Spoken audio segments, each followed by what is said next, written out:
It is now my high honor and great privilege to present the President of the United States.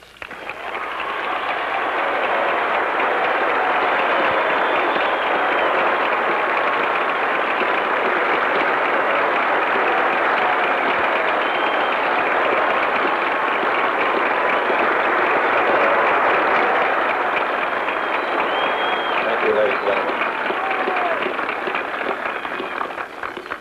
My old, not the bipartisan occasion. The Senator Jackson, my old colleague, and Senator Magnuson, Governor Rossellini, Stuart Udall, Ted Morse, Congressman Ullman, Chet Hollifield, Commissioner, ladies and gentlemen. This is an extraordinary place to visit as a citizen and as President of the United States, because along this river, men have played a significant role in the last 20 years, which has changed the entire history of the world. And therefore, to come all the way from Washington and see this river and see these reactors and recognize their significance in the closing days of the Second World War, and also the role that the men and women who work here have played in the years since the Second World War in maintaining the strength of the United States, I am here today and express my appreciation to you. The atomic age is a dreadful age, but we must realize that when we broke the atom apart and released its energy and changed the history of the world, no one can say what the future will bring. No one can speak with certainty about whether we shall be able to control this deadly weapon, whether we shall be able to maintain our life and our peaceful relations with other countries. I can assure you we do everything we can. It is for that reason that I so strongly supported, recognizing as I did its limitations, but as a step, as Senator Magnuson said, on the long road to peace, that I strongly supported the test ban treaty. But no one can say now,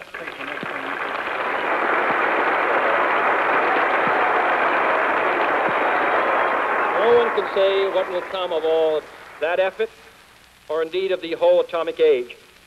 It may well be that man recognizes now that war is so destructive, so annihilating, so incendiary, that it may be possible out of that awful fact, it may be possible for us, step by step, to so adjust our relations, to so develop a rule of reason and a rule of law that we may, out of this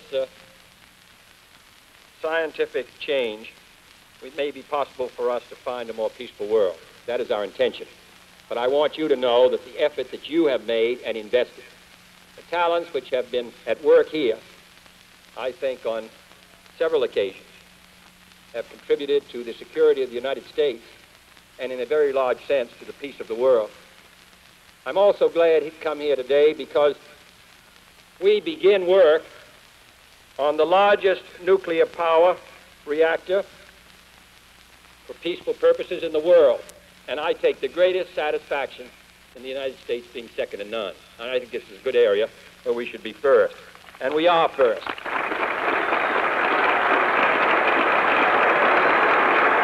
We are first. It's extraordinary how long it took. It's extraordinary what energy, human energy, was required to get this concept accepted. But as Scoop Jackson said, just as it took a decade to get the Grand Coulee, which of all the extraordinary national assets I've seen in the last 2 days is the most extraordinary, because it not only led to the prosperity of this valley, but led to what has been happening here for 20 years and now leads to this new breakthrough. From that action, which took a decade to accomplish, and which will pay for itself many times over, and in a sense already has, we have some idea of how important it is that these fights be won. And this fight was won by the dedicated work of the members of this state, work in the Senate, the Congress, and most of all, I think, by the local people. who, when the Congress failed to meet its complete responsibility, took up the slack. And therefore, this is a partnership in a very real sense between the national government and the local community for the benefit of our country. I come from Massachusetts.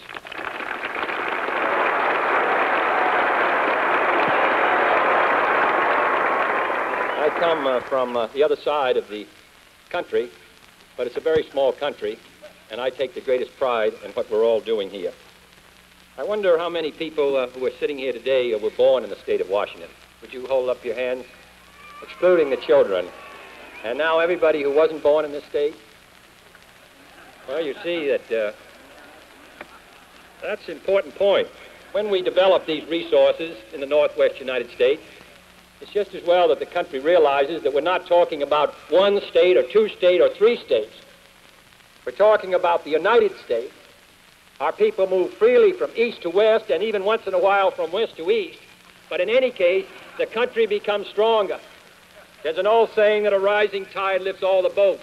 And as the Northwest United States rises, so does the entire country. So with that.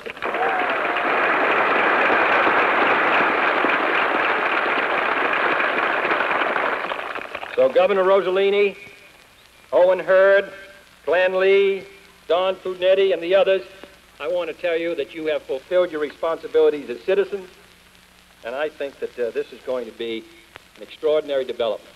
And I look forward to coming back here sometime and seeing this at work, because what you're able to do here, I think, can be done around the world. So we're going to show them the way. One of the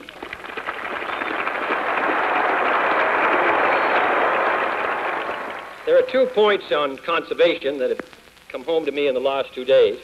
One is the necessity for us to protect what we already have, what nature gave to us, and use it well, not to waste water or land. Set aside land and water, recreation, wilderness, and all the rest now, so it will be available to those who come in the future. That is the traditional concept of conservation, and it still has a major part in the national life of the United States. But the other part of conservation is the newer part, and that is to use science and technology to achieve significant breakthroughs, as we are doing today, and in that way to conserve the resources, which 10 or 20 or 30 years ago may have been wholly unknown. So we use nuclear power for peaceful purposes and power. We use new techniques to develop new kinds of coal and oil from shale and all the rest. We use new techniques that Senator Magnuson has pioneered in oceanography. So from the bottom of the ocean and from the ocean, we get all the resources which are there and are going to be mined and harvested. And from the sun, we're going to find more and more uses for that energy whose power we're so conscious of today. All this means that we put science to work in improving our environment and making this country a better place in which to live. So I want us to stay ahead. You know that in the next 10 years, I hope the people of the United States realize it, that we double the need for electric power every 10 years. We need the equivalent of a new Grand Coulee Dam every 60 days. In the next 20 years, we're going to have to put in the electric industry $125 billion of investment.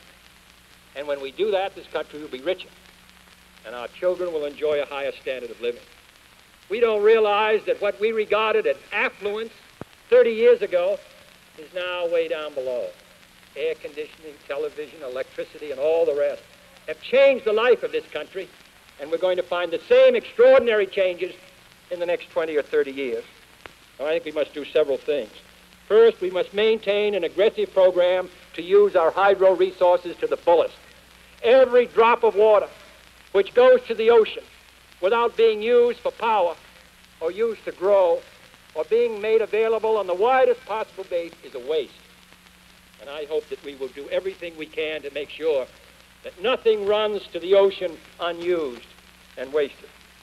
And secondly,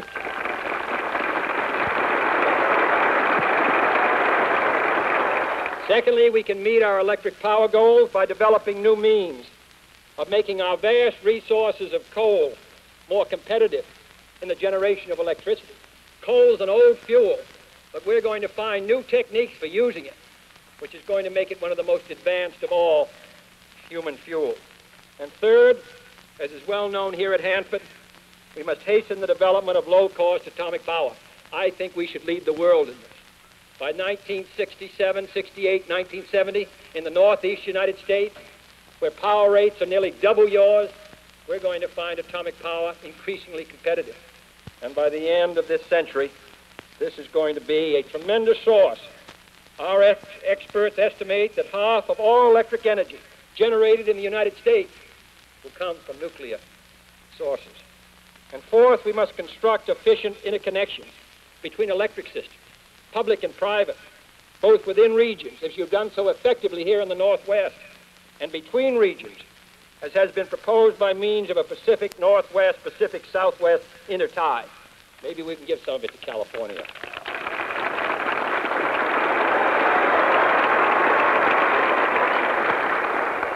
Finally, we must not allow this technology to lead to monopolization, either by the federal government or by large combines of private utilities. We should realize the economies of size without jeopardizing the rights of our citizens to be served by the type of electric utility they prefer, and also to encourage competition. These are the things we must do, and many more.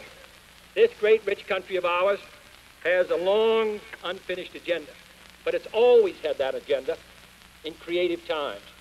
And this is a creative time in our country and throughout the world. All of the trained and educated men and women who are making our country over, who are building a better standard of living for our people, this is a time when we wish to encourage that release of energy, human energy, which is the most extraordinary of all.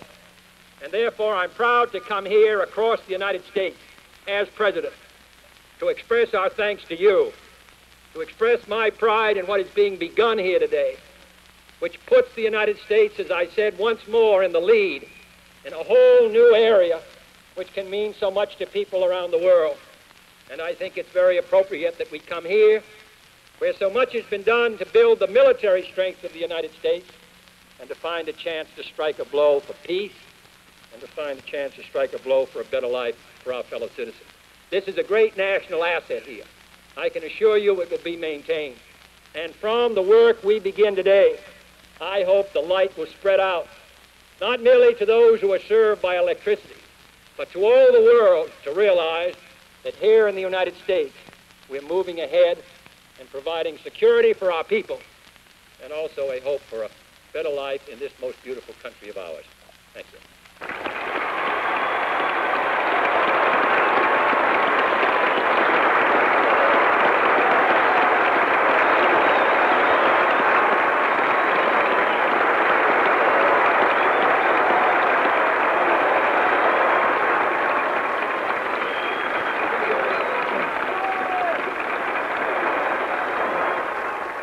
I wish to introduce Dr. Gerald Tape at this time, who will take over now.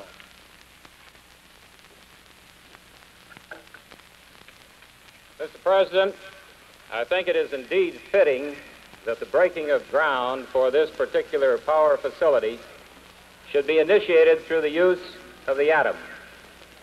We have a wand here, a pointer for your use, which in this particular case has on its tip a piece of uranium from the first reactor placed at Hanford many, many years ago. We have before you a counter which I hope you will be able to hear a certain amount of the background clicking from the normal radiation which is present in the atmosphere, cosmic rays, and so on. If you will take this wand, Mr. President, and approach the counter, we will hope to initiate the action of the crane on your left. Yes, at this time. Great pleasure to do this.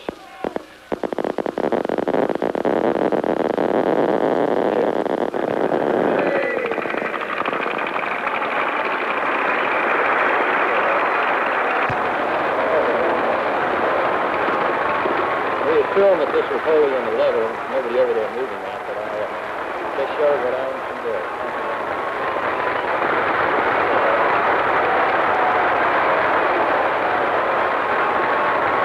Thank you, President Kennedy, for coming to be with us here today. Thank you.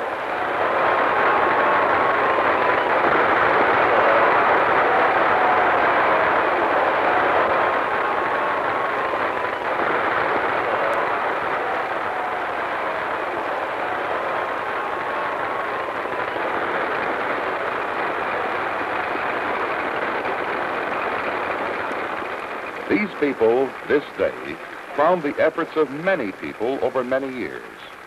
Perhaps no one can sum it up better than one of the men whose energies were never spared in making it all possible.